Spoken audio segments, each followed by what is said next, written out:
Lord is the lies. Take a brutal, radically honest look at our species. And what is the chief and defining number one thing you see about humans? We're all immature little kids spiritually.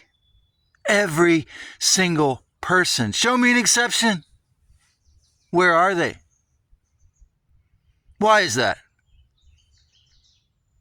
The memory wipe, forced reincarnation, soul recycling, fake death system, the religions, the governments, and it's really easy to see in the politicians.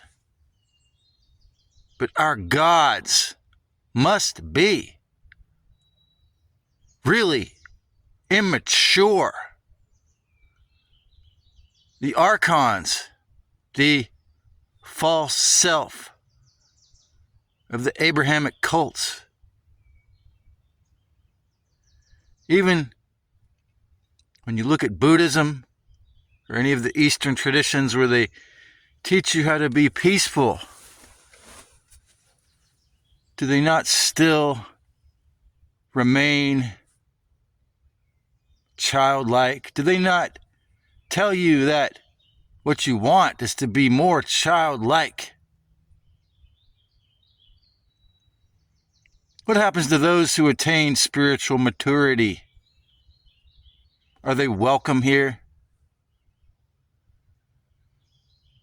As we look at the NWO, as we look at the plan, as we look at how the scum rise to the top in this fake, completely infakened realm, you see the stuff flying around my head? Is that ETs or the ETs we call self-replicating nanotech or whatever, something inside the sprayed June gloom? I went to the Amtrak yesterday in San Jose to buy a ticket after I reserved hotels at the end of that journey that I was going to have. Once again, they told me there's no room on the bus. There's no room on the train for you to bring your bicycle. And since I don't have the resources or the desire to buy an automobile, there again, I'm not exempt from this. I think one of the hardest parts of the inner work is to look at what a spiritual and psychological child you are. And it's very difficult to overcome this when even our original mama, Christ Sophia, must have been immature to think she could reproduce without a male aeon, if the Gnostic story is true.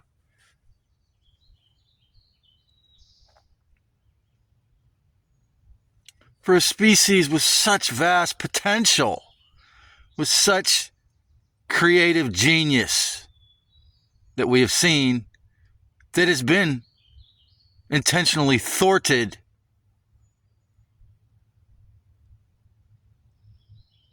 Obviously, we need a revolt at the human LOOSH farm, spiritual kindergarten, forcing us all to go back to first grade. The memory wipe system is incredibly evil, anti-life, and anti-spiritual growth. But if you're mature, you're not welcome here collectively in this insane asylum we call a place? And if you are, who would you mate with, or who would you befriend? Who would you find to hang out with or to talk to? Sure, you can find lots of folks on YouTube who can talk a good game, can seem so spiritually mature. But are they? Do they not go along to get along with this inverted little kid marooned on a desert island of the spiritually lost we call humanity? What happens when people are mature is they're hated, isolated, thwarted, kept under, more of a strict spiritual and social solitary confinement. Our lords are a species with advanced gadgetry, advanced amounts of mind control, but no respect. No respect for you, no respect for me. The gods don't have respect. And if she does, which I feel Christ Sophia does, it has been repurposed into, this idea of, being a pushover or, do as you're told. Obey, comply, take another booster, get on your knees. Or if you choose to become a Buddhist, you have to be what Tony Sayers said is a wet lettuce. Yeah, somebody who can't speak up against tyranny.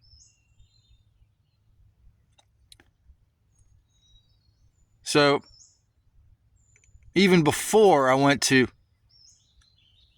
go buy my train ticket, before I even got a chance to, the first thing that happens is when they tried to look it up, the computer froze up.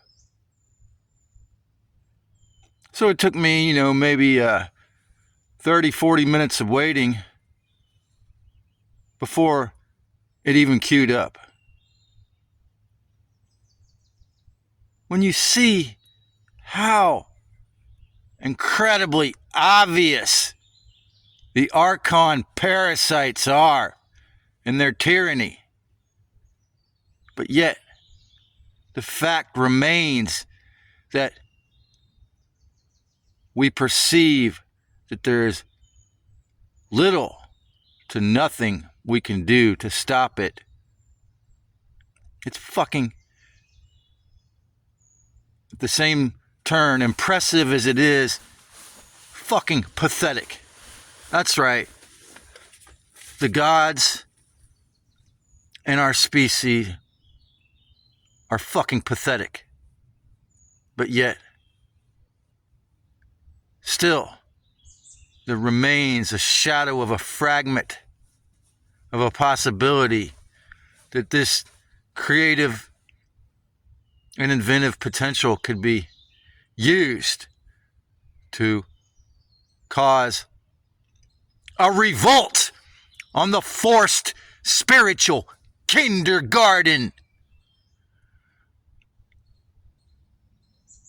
As I've said before, is it possible that since ultimatums are a very cluster B thought,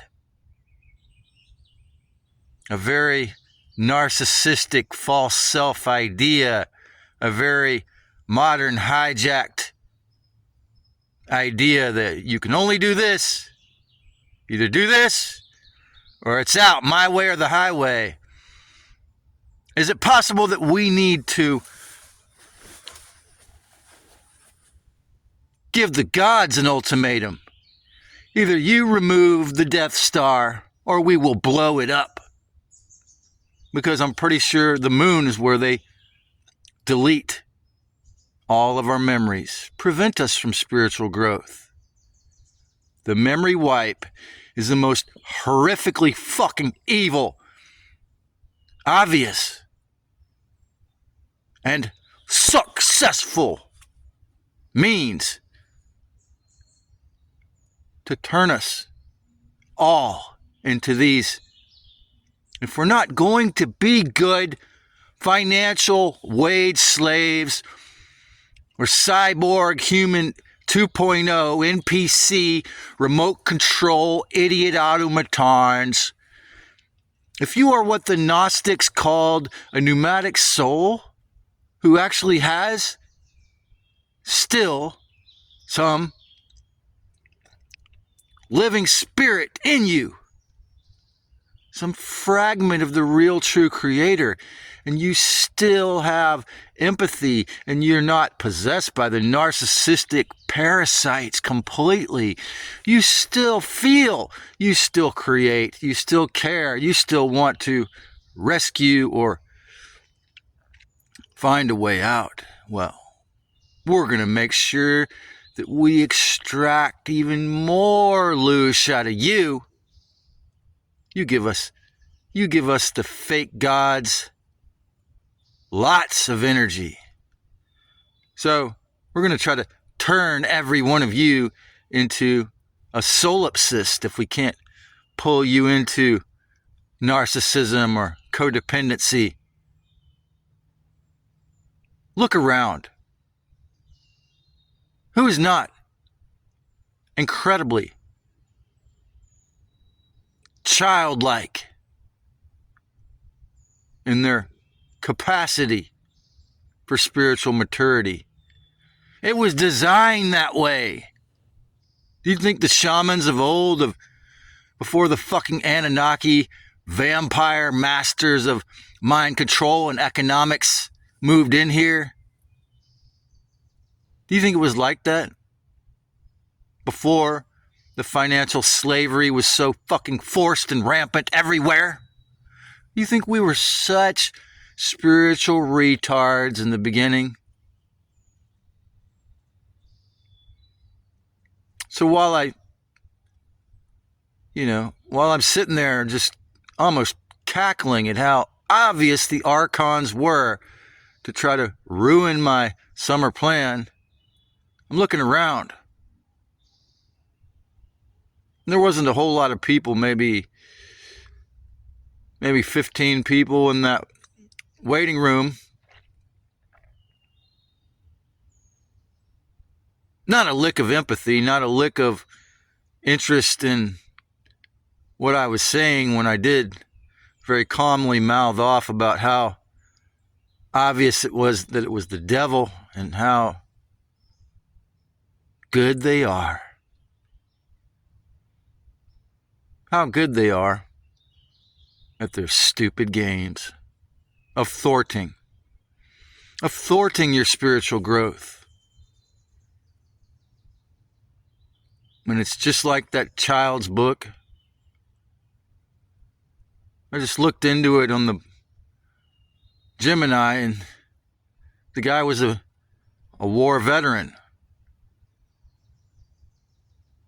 That's what inspired that. Because war really shows you. And we're in a war, psychologically speaking. But unfortunately, Keith Sorelli, the real rebellious meat puppet, is right in saying it's an asymmetrical battle. Because, him included, every single essence willing to fight, willing to stand up and tell the truth, is still incredibly spiritually immature. No matter how much ayahuasca you take, no matter how much meditation you do, no matter how many books you sell, show me someone who's not.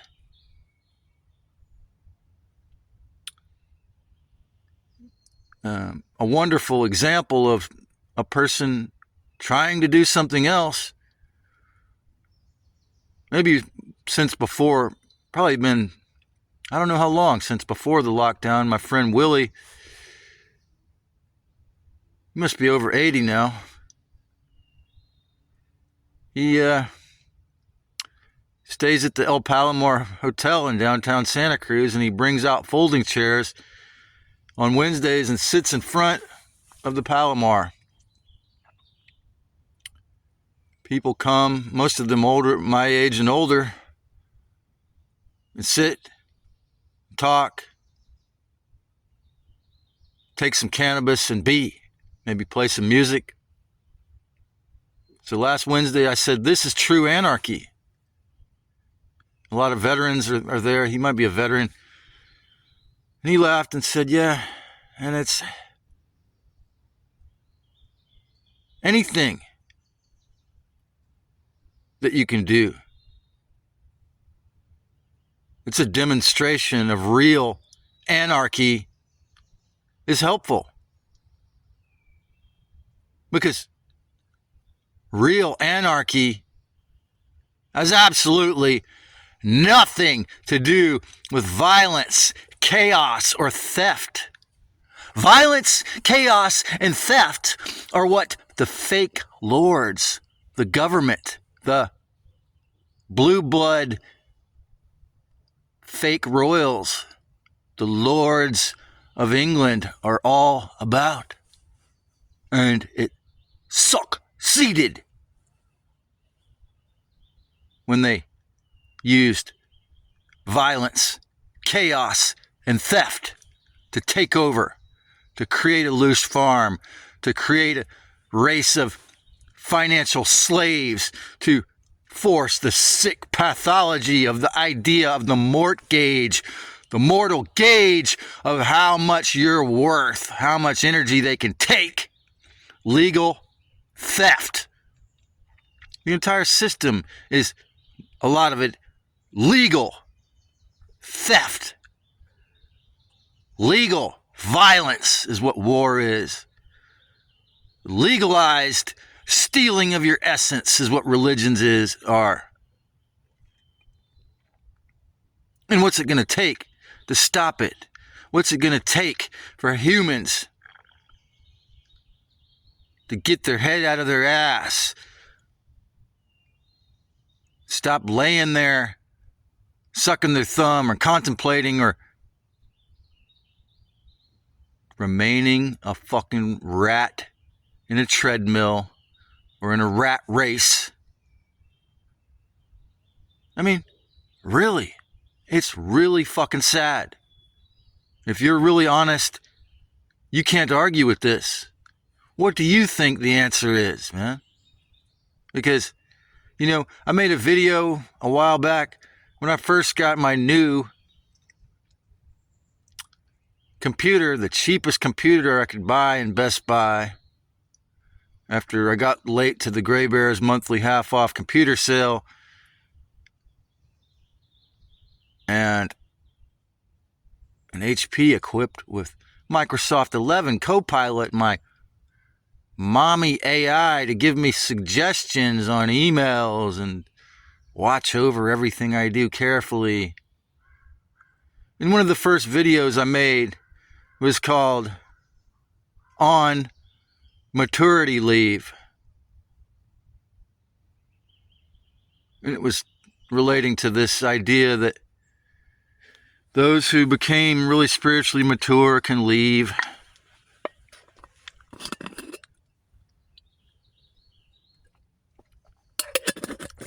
And you know what happened? An archontic AI parasite somehow destroyed the video and corrupted while I was recording it, and it didn't work. It's easy to not want to do anything. It's easy when you see that this place and even your essence, your body, have all been repurposed to be batteries for the Matrix. in a fucking LOOSH farm. But what are you going to do about it, meat sack, as Keith says?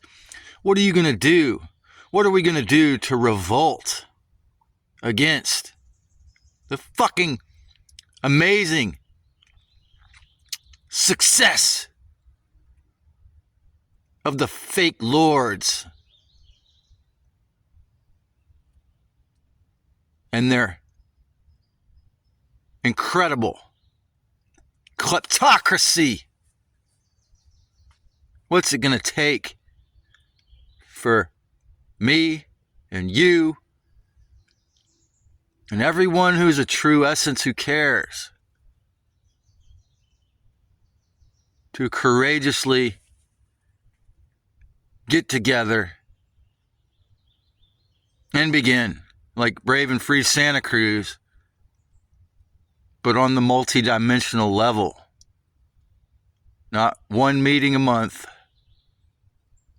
consistently, knowing that we will be infiltrated, but not masochistically, with reverence, discipline, and discernment, willing to throw out invaders, willing to throw out those who infiltrate.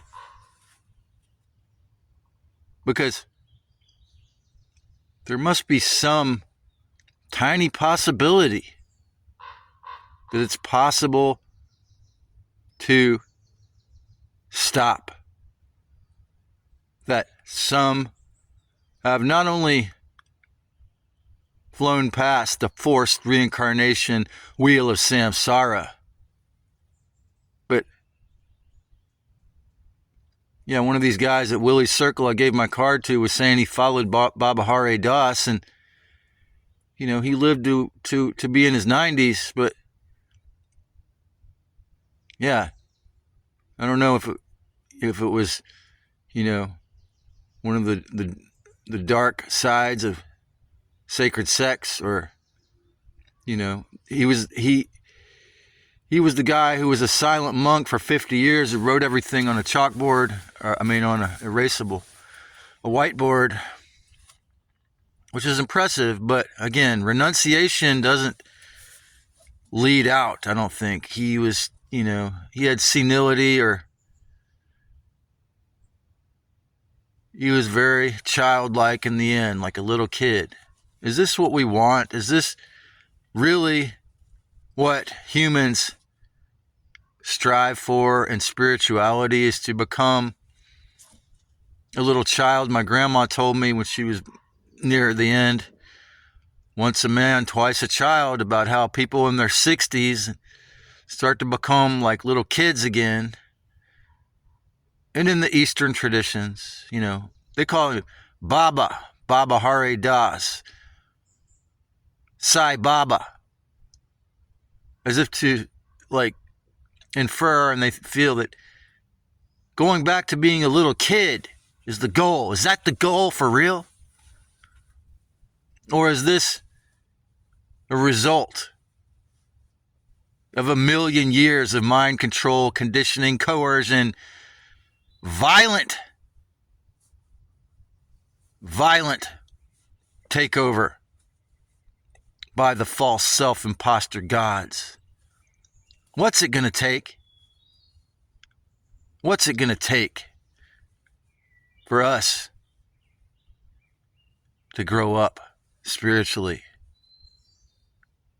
Are we not yet sick of being conditioned and controlled by the Lord of the lies